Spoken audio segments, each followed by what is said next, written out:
Welcome to the series You Are Loved. My goal is to share people's incredible stories in the hopes of encouraging you to keep going no matter how hard it is and to show you how loved you are by your Heavenly Father. You are about to hear Melinda's story. To survive as a woman in this world, you need a man.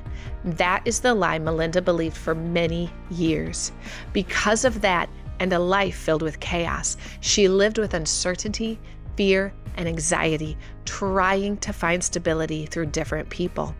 She learned how to operate in dysfunction. So when life was calm, she became frightened and created more chaos. Melinda had an encounter with the Lord that gave her a taste of true peace, which left her desiring more. Watch now to hear her full story. So tell me a little bit about yourself. My name is Melinda, and I am a mother of 7. Yes, 7. And I was going to add the grandkids in there. I was born and raised in Florida and moved around a lot and ended in Tennessee. Awesome. So tell me about your life, your previous life. So being born and raised in South Florida is where I spent most of my childhood. And then we moved around to Middle Florida in my teenage years. And then we moved to Massachusetts, Indiana, back to Massachusetts, back to Florida. So we moved around a lot. And my mom was married quite a few times. And I was not raised in a home where people went to church. We didn't even pray. We didn't even pray at Christmas or Easter. And Jesus wasn't ever mentioned, like nothing like that. So my whole life growing up, it was, I guess, what you would call a typical non-Christian home. For me, at least, is what I thought was typical. So, but my mom was married to my dad when she was 20. They got divorced when I was 2, and she got remarried when I was 4. They got divorced when I was 10. And she got remarried when I was 11, and they got divorced when I was 15, and then she had a boyfriend at 15. And so it was just a lot of like in and out, like people in and out, men in and out. But there was never anybody that was a believer that was in my life. And what path did that put you on?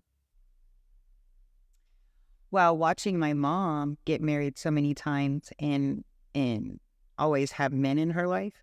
So for me, anytime she left one man left one man, she had another man she was already going to. And so that already told me that, I guess it just told me that she didn't know how to take care of herself, or that men had to be around for a woman to be taken care of. And so for me, watching that, it was just chaos. It's the best way I can explain it. It's like life was chaotic. There was nothing that was consistent. Nothing was the same. We moved 38 times from kindergarten until my senior year. And so in 38 times, I think there were 8 schools. So I was in and out of the schools. And so I would be friends with somebody the first time I went to the school, and the next time I went back to the school, they didn't want to be friends with me anymore. And so nothing was consistent. Nothing was calm. Nothing was peaceful. Nothing was predictable. Everything was just chaotic. It reminds me of Genesis when it says in the beginning, when you look up the word for, is it the deep or whatever, it says it was chaotic and without form, and I felt like there was no form and everything was just chaotic, which when I became an adult then led me into living a chaotic life, right? So when I became an adult, everything had to be chaotic. And it wasn't even like a conscious decision that I made. It was just when things were quiet and calm, I got scared. And I think it's because I didn't know, like I knew how to react and how to survive in these chaotic situations, but I didn't know what to do when things were calm and predictable and I guess, somewhat normalized. And so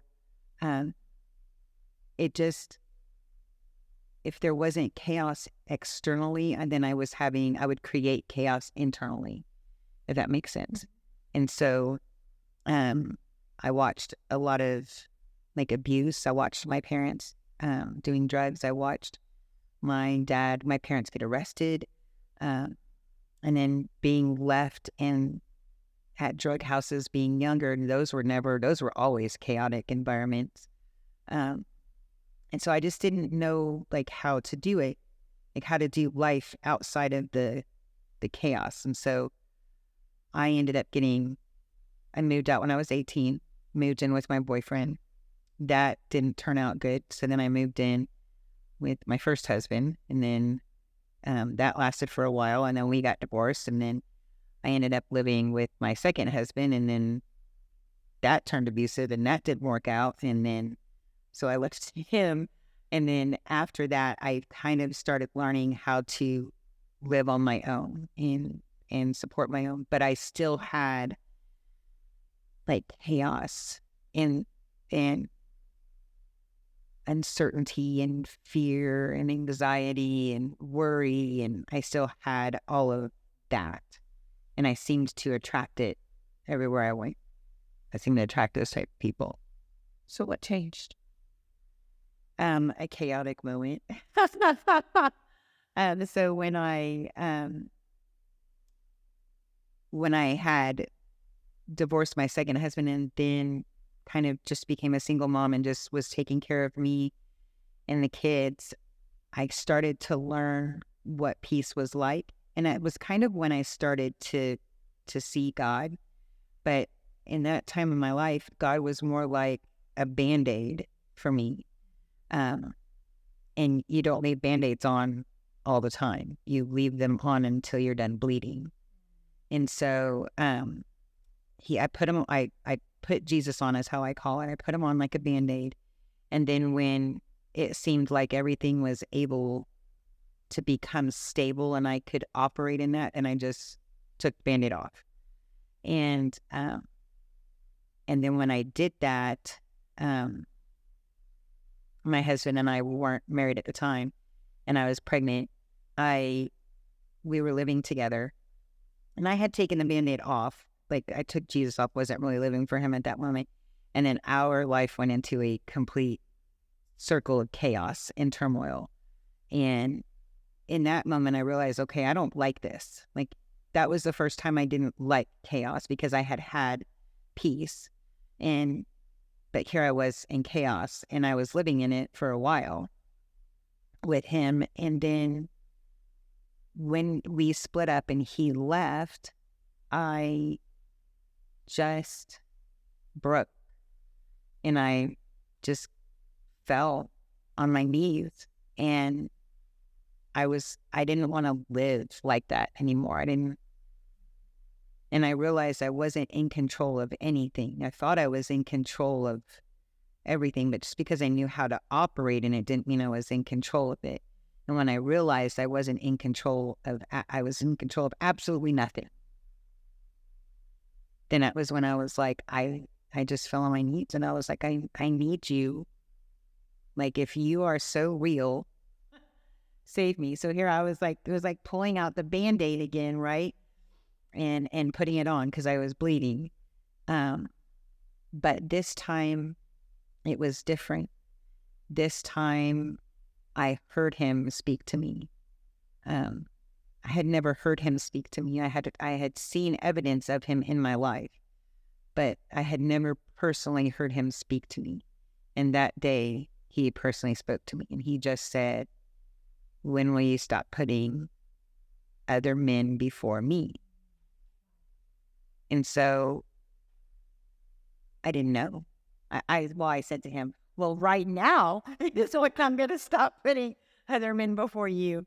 But that was what I had known. That's what I grew up with.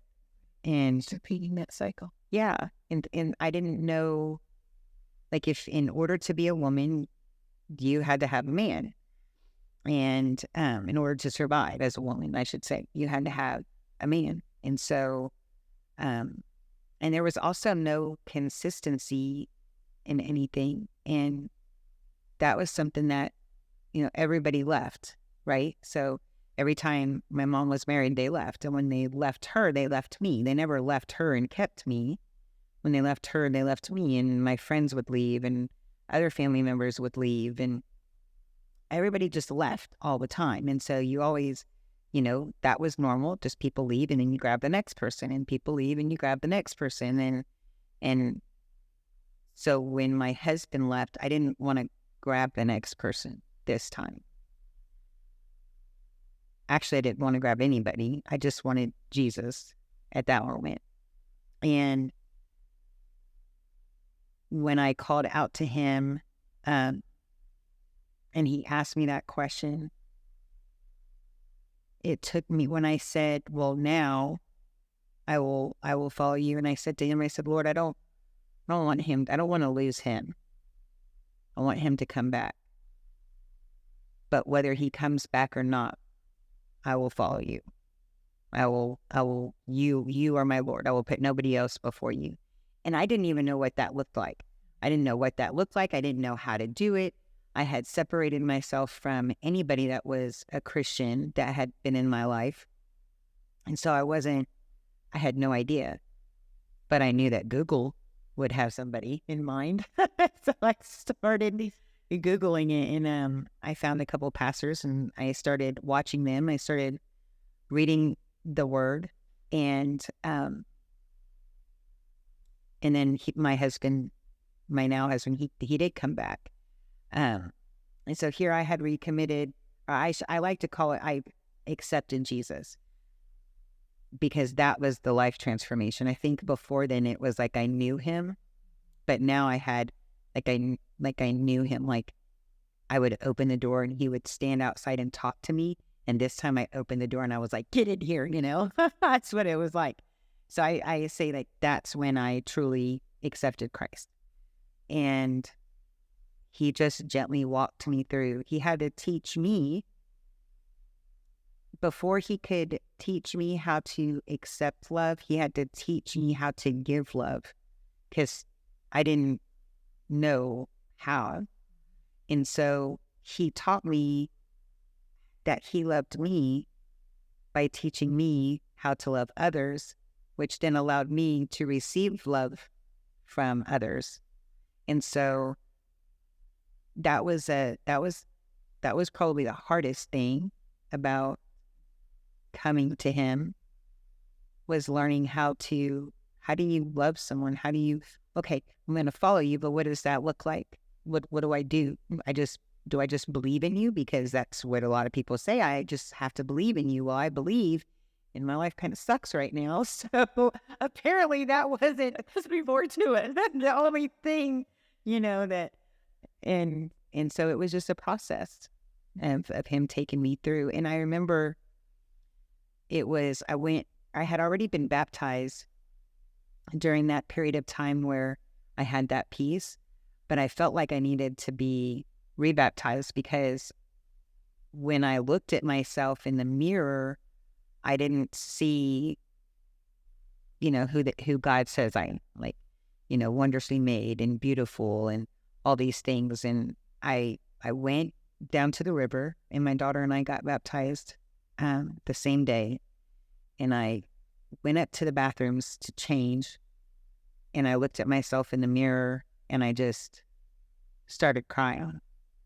And it was like, in that one moment, he let me see me the way he sees me, and not like in a physical way. It was like in a spiritual way. I could see how he saw me.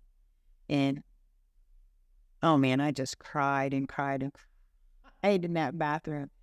But they were tears of joy, because I was so happy to see myself that way.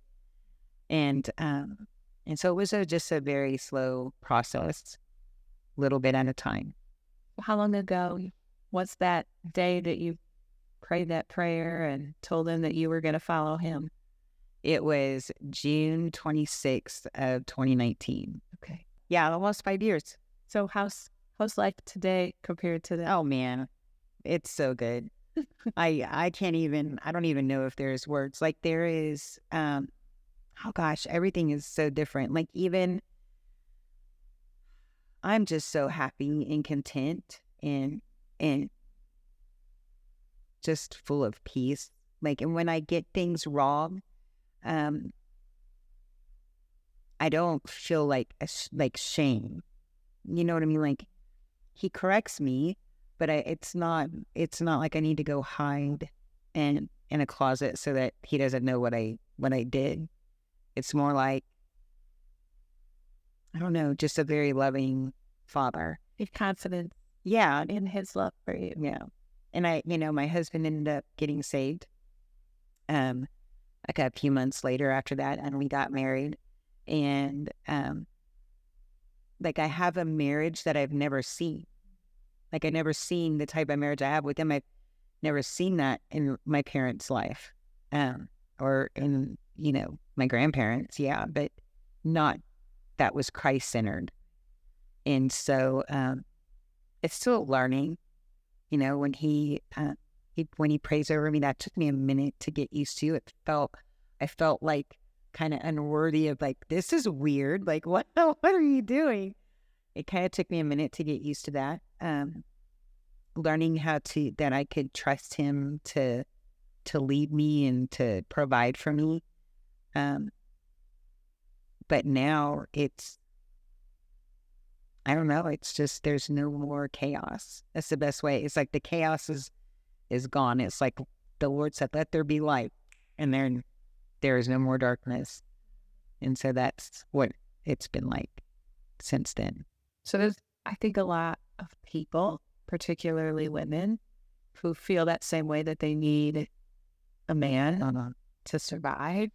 There may be men that think that they need a relationship to survive. I mean, I think that there's that codependency is a major struggle for many, many people. So what could you say to somebody who is struggling with that? What could you say that would bring them encouragement or hope that you overcame and that they can't? Oh boy. I think it would be that realize that what we're reaching for in these other individuals is just us reaching for a need. And so for me, it was, when this person left, it was like I wasn't good enough. So in order to make myself feel good enough, I had to find somebody else, because they had to give me my affirmation. They had to give me my love. And I couldn't go a minute without that. But when you realize that the Lord's affirmation and the Lord's love is beyond anything that a human could give you, then that desire to kind of get that from others, you don't even have to try to make it go away. It just kind of goes away. And so the first thing I would say to someone is, what need are you trying to get met through your relationship? And is it even a realistic expectation that you're putting on them to fulfill that? Because there's really no need that a human can fill in you without it potentially causing harm or hurt. But God can fulfill all those needs and never hurt you in the process of it. So I felt like I wasn't ever worthy enough for someone to be loyal to me. Okay. And so, but the Lord is always loyal, even when I'm not loyal to him. And I look back and I think, I can look back now and I can see that every time that something failed, he was trying to get my attention. And I just, like a kid that ignores their parents' voice, I just ignored it and kept trying to fulfill it in myself through others. And so just really sitting down and looking at and asking yourself, what need am I looking at? What am I feeling? Where is that coming from? Why do I feel that way? And can a human fulfill that? No. You tell yourself they can, but then you look back at your life and you realize that they haven't. And so you allow the Lord to fulfill that. So we talked a lot about love. Mm-hmm. And you described what you thought love was, security, having a man. Now that you've experienced what you just said, the love of God through your husband, how would you define love to someone that hadn't experienced it? Well, I used to think love was a feeling, but now I look at love as like, love is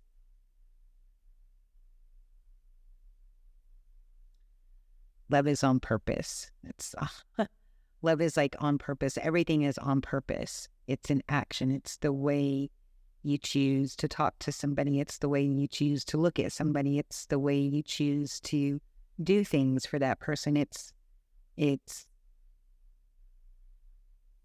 just like the Bible says. Love is patient. Love is kind. It's all those things. And all of those things are an action. They're not a feeling. You don't ever feel patient. You don't ever feel kind. You don't ever feel gentle. But love is acting that way or having that acted towards you, even when it's not deserved. So that's how I view love now. What a beautiful transformation. Right? Yeah. And what an excellent end to the cycle. Like you broke the cycle and you discovered true love and your true identity and where to get that from. So that's beautiful. So thank you for sharing. Thank you. Is there anything else that I didn't ask you or that you wanted to add or share? No, because we'd have to start it all over. Because now I'm sitting here going, well, dang, I should have shared that one instead. I should have shared that story and I should have said this. But I believe you shared exactly what the Lord wanted you to, because this is a struggle that we haven't talked a lot about in the interviews that we've done, and just that codependency and trying to find that love. And that's something that I know a lot of people struggle with. And so it's really important to talk about that, but it's a hard one for a lot of people to talk about. And so the fact that you're willing to just open up and be vulnerable and share your life through that, like, that's really awesome. So, well, I think for me, it's because I know how God sees me now. Yeah. So I can share my story, and if somebody views that in a bad way, well, that doesn't affect my life in any way. For me, thank goodness it wasn't 5, 6, or 7, but it was more than what God intended, which was just 1. And so I look at that, and sometimes I say to myself, God, I wish I could get back those years. And He says to me, you can't get them back, but I can give them back. So you can't, He can give them back to me now. Like, so all the things that I didn't get to experience when I was younger, I can now experience now. Mm-hmm. Even though it might have taken me longer and to experience it, I can experience it now. And so He's good like that. He is good like that. Thank you so much for watching. Isn't that an incredible story? I absolutely loved her vulnerability when she compared Jesus to a Band-Aid, admitting that she would only put him on when she was bleeding and then that she would take him off when she was better. That is something I think so many of us can relate to.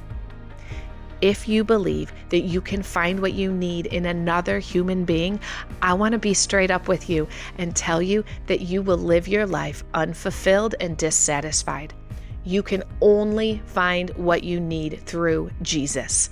Melinda not only found stability, but she found love, joy, peace, and purpose through Jesus Christ. And my friend, these things are available to you as well. If you do not know Jesus as your Lord and Savior, I pray you seek him today and allow him to not only change your life, but also your eternity. Melinda and I go to the same church, so if you are in East Tennessee and are looking for a place to grow with others, I encourage you to check out Real Revolution Church in Maryville, Tennessee. If you are not local, do what Melinda did, a Google search, and find a faith-filled church near you. Join us next week to hear another incredible story. Be sure to subscribe or follow so you never miss an episode. Most importantly, I pray that you know no matter how far you have run from God, it is never too late. There is always hope because you are loved.